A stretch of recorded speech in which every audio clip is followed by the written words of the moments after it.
En un anterior video afirmábamos que el dirigente marxista en la Guerra Civil Española, Largo Caballero, afirmaba: las elecciones sirven, pero si las ganamos. Y ya el comunismo, con sus diferentes máscaras, ha evolucionado. Caso del comunismo, del socialismo del siglo XXI en Venezuela, donde ya no dicen que las elecciones sirven si las ganamos, sino las elecciones sirven, pero si nos las robamos, que fue lo que ya hemos dicho sucedió el pasado 28 de julio. Pero frente a la situación venezolana y a la crisis que le ha traído el comunismo a ese país, hay que profundizar en el tema y no que irse por las ramas. Porque estas desgracias y sufrimientos que ha traído la pandilla de Maduro al hermano país, y que comenzó con el orate de Hugo Chávez hace 25 años,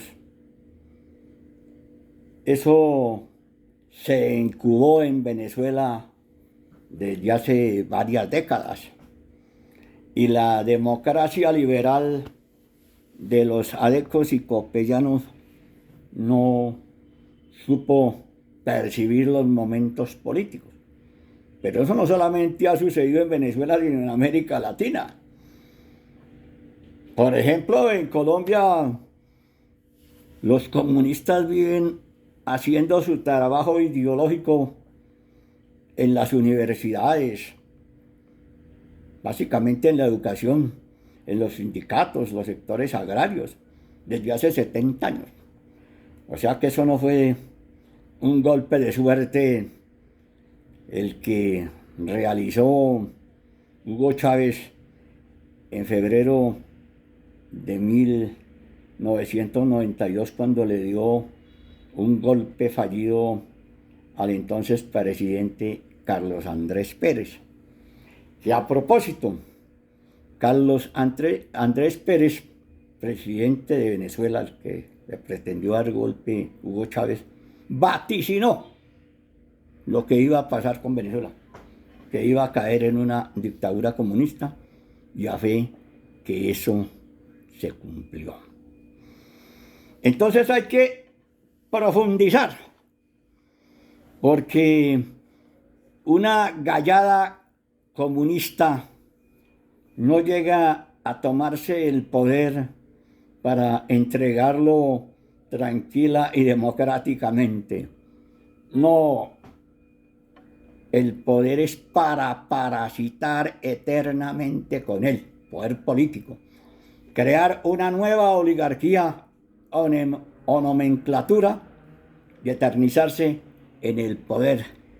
Caiga quien caiga, violen los derechos humanos, maten al que maten, no interesa el poder, porque el comunismo de Marx tiene esa fijación.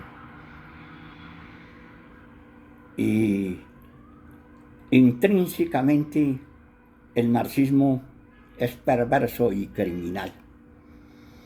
Por eso cuando un bribón, como lo es el autoproclamado presidente de Venezuela, con su banda, saben lo que hacen, y por encima de estarlo señalando de otras cosas, son comunistas, son marxistas. Indudablemente siguen esa doctrina, esos dogmas, esos sofismas. Y ahí sí tendríamos que recordar lo que dijo Sun Tzu en el arte de la guerra. Decía, si te conoces a ti y conoces a tu enemigo, vas a ganar la mayoría de batallas. Pero si solo te conoces a ti y no conoces a tu enemigo, vas a ganar unas batallas y vas a perder otras. Pero si no te conoces ni a ti ni a tu enemigo, vas a perder todas las batallas. Entonces, definitivamente en Venezuela los sectores democráticos, muchos de ellos, no han caído en cuenta que están frente a la organización más criminal y genocida que ha existido en la historia de la humanidad, que es el marxismo-leninismo con sus diferentes remoquetes. Así es de que eso es lo primero que hay que comprender. Y hacia allá se tienen que enfocar las luchas democráticas. Porque no es posible en la historia de la humanidad que un engendro como el marxismo o el comunismo del señor Marx, que fue repudiado por los trabajadores en la Primera Internacional del siglo XIX y que volvió a ser repudiado por los trabajadores en la Segunda Internacional del siglo XIX y parte del XX,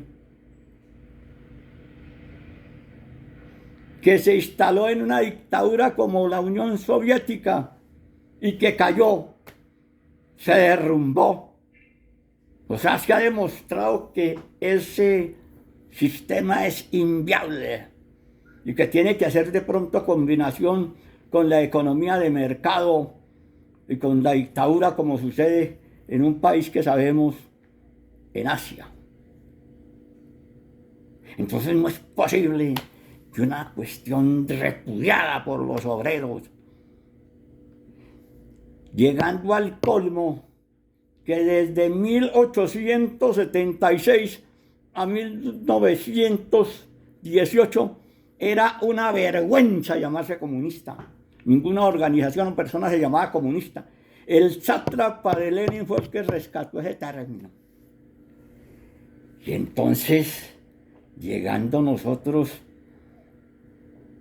al siglo XXI, en el año 2025, que el marxismo, con sus marrullas y picardías, tenga gobiernos en América Latina, definitivamente estamos en un verdadero desarrollo intelectual y político. Porque no es posible que los sinvergüenzas comunistas, como Maduro, como Díaz Canel y como Ortega, manejen países en América Latina. América Latina está pasando algo. ¿Cómo así que se convierte en una especie de cloaca del comunismo después de que es rechazado en Europa Oriental con la caída del muro de Berlín y la debacle de la Unión Soviética? Entonces, en resumidas cuentas, estamos frente a fuerzas totalitarias marxistas que han sido la peor organización que ha existido en toda la historia de la humanidad, con sus crímenes y genocidios. Y se habla de más de 140 millones de asesinatos. Esto es una aberración, una vergüenza humana que exista todavía el marxismo. Y eso no es porque los 140 o 100 millones que habla el libro negro del comunismo, editado en 1997 en Francia, hable de esa cifra. Es que es reconocido por los mismos comunistas Nikita Khrushchev reconoció los millones de muertos que propició y que son culpa de Stalin en la Unión Soviética en el año 1956, lo reconoció Nikita Khrushchev. El mismo Partido Comunista de China reconoció, después a la muerte de Mao, lo que era la banda de los cuatro y cómo hubo millones de asesinatos. De manera que esto no es cualquier cosa, esto no fue que se lo inventaron la democracia occidental, es que el crimen está implementado en el ADN del comunismo. Así es de que estos sátrapas y bribones que manejan a Venezuela pertenecen a esa secta criminal del marxismo-leninismo, así se pongan la etiqueta que se pongan. Y la oposición venezolana y el pueblo venezolano, eso es lo primero que tiene que comprender. Y al conocer quién es verdaderamente el enemigo, podrán salir adelante. Porque la liberación del pueblo venezolano es bajo sus propias fuerzas. Su emancipación es del pueblo venezolano. Y no se puede estar pensando en que van a llegar salvadores externos. Así es de que la lucha de América Latina tiene que centrarse en lo más miserable, en lo más bellaco que ha existido en la historia de la humanidad y que todavía le sigue haciendo daño a los pueblos, como es el marxismo-leninismo. Y en Colombia tenemos que conocer cuáles son las intenciones de esa secta genocida que ha cometido grandes tropelías contra la humanidad y le ha traído a los pueblos demasiadas desgracias y sufrimientos. O sea que la aflicción de los pueblos que trae el marxismo-leninismo es producto del desconocimiento ideológico y político de esa cáfila. Por lo tanto, debemos de estar preparados principalmente en la lucha ideológica, porque hay que reiterar que la batalla es cultural y en eso hay que centrar, hay que educar a las masas para confrontar a semejante bodrio que envilece a los seres humanos. Muchas gracias.